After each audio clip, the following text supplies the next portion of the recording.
HBG's Global War 1939, turn 9. Going into turn 10, the game is now 60% finished. I want to talk about the Russian partisan real quick. Basically, Germany didn't own this spot or wasn't able to get a unit into Kiev for 2 turns in a row. So, Germany's down $2. Russia goes up $2. Russia gets a free infantry.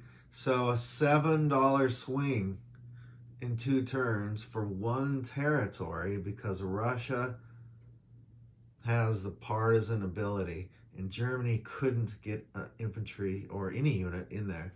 So the Russian partisan, even though it doesn't seem like a lot, it is. It's a $7 swing in 2 turns per territory. So that's not a game changer right now, but if the Axis were to just abandon territories and just leave them empty,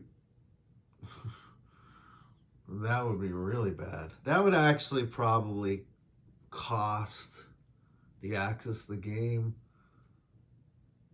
literally. So Germany, well, they're doing okay. As you can see up here, they finally own all of Finland. It's likely that, I'm not sure what's going to happen up there. But Germany's strategy, again, is stop the Russian bonus in Helsinki, stop the Russian bonus in the Baltic states and East Poland, get the Sweden or the Norway bonus. So that's the German strategy. It's not how you win a game, but Germany has a lot of problems and they're only going to get worse.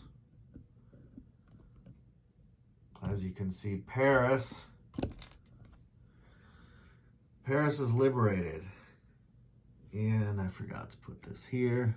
In Reims, there's 4 U.S. tanks, 4 U.S. infantry, 14 U.K. infantry, and a Canadian fighter. In Reims, or Marseille, there's 4 U.K. infantry. And, of course, when Paris is liberated, all the Vichy cause problems because they go free French. So France is in it, which gives Italy a new front. However, finally, Cairo fell. That took 9 turns. And it barely fell. It actually ended up only falling with 3 artillery. But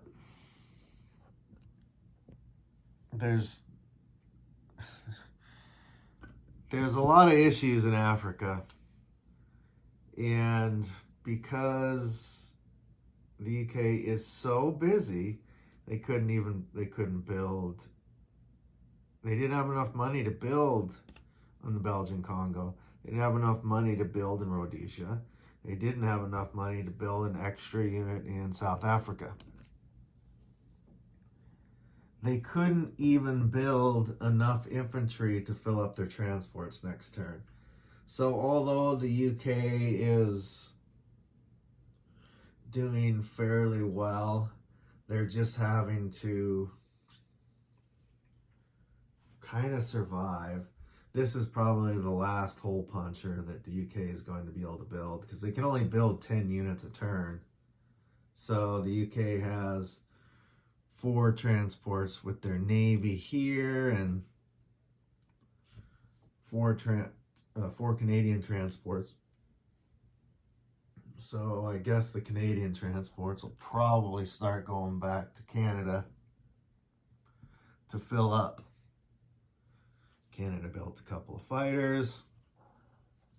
Now the U.S.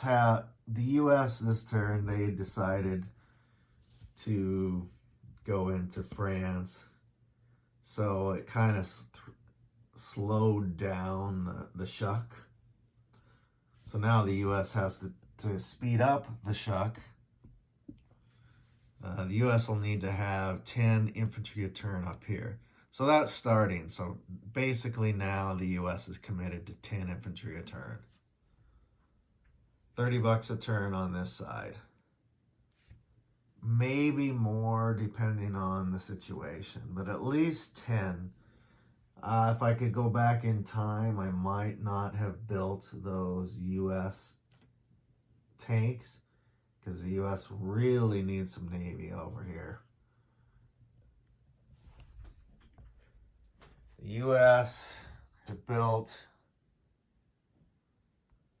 a tiny little Navy. 3 fighters, destroyer, sub. Now, it probably doesn't make sense why the U.S. isn't building more over here, but long game, 10 infantry a turn, landing in France is probably going to, at the very minimum, put Rome at risk. This is a victory city. The game still has 6 more turns. This navy is small. This navy is likely dead this turn. But I can't lose Hawaii, and I'm trying to actually defend it now. Next turn, I'll probably have to build a fort there. U.S. did build a little, or did take their navy down to New Guinea and threw in 3 fighters because, as you can see, Sydney's in danger. Now, I can't drop Sydney because the UK actually built a fortification there. Otherwise, I could have bought it, but that helped Germany. Eventually, Sydney will fall, but as you can see, Japan doesn't have a lot of reinforcements to get into Sydney this turn, or even Australia. I think I can get, what, 4 units? 4 units. So maybe 5. So Japan's going to have to take this navy right here and this navy right here, kill the U.S. Navy. Not even sure I can. It's going to be close. And China survived again. China's playing a game where they're just going where the Japanese aren't. Now, this turn, Japanese can get 2 infantry in here, a mech and a guy. Can also get 4 planes, so they're going to give it a shot. Don't know if it's going to work. Probably not going to lose zeros just so I can take out China, but I might. Russia, abandon this spot. There's no way Russia could have held it unless they would have built a fortification. And Russia does not have that type of money because they're trying to get some bonuses. So Japan this turn will take a lot. I think they took another.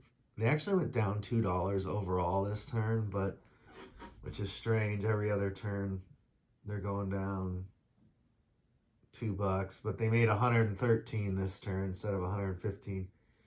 They're probably going to make about 120 next turn. Now these can't outrun the Japanese because the Japanese can go here. Japanese can go. Let's see. 1 with their mechs. 2. So these, the only thing these could do is go up to Omsk to outrun the Japanese. And maybe they will do that. I haven't decided yet. Because all these, if you could see way up there, all these mechs will be able to catch up too. So, not sure what's going to happen up there. Not sure what Japan's going to do. Not sure what Russia's going to do. They just knew they couldn't hold Russia's second capital. Now, of course, the Middle East is Russia starting to lose that battle finally. I could not actually take it all with Japan this turn, and because of the way the bonus system is set up, I'm going to try to get Japan or the Axis in there, the European Axis, just so they can get the $5 bonus for this. So I'm going to just give this to Russia for a while. That's kind of gamey, but I'm going to do it anyway. It's not technically gamey. We could say that the developers are not Japanese. I am in the oil and gas business, so the Germans would have actually been at the time. The Germans would have been a lot more set up for production than the Japanese, for sure. Actually, the Japanese never would have made it to the Middle East anyway. But still, whatever. I didn't mean to get off topic. Very fun game. Still not sure who's going to win. The victory cities are going to end up being Stalingrad and then Leningrad, Sydney, and Hawaii. That's where the game's going to be won or lost. Maybe Rome. So, anyone's game still, and I'll hope to post another turn today.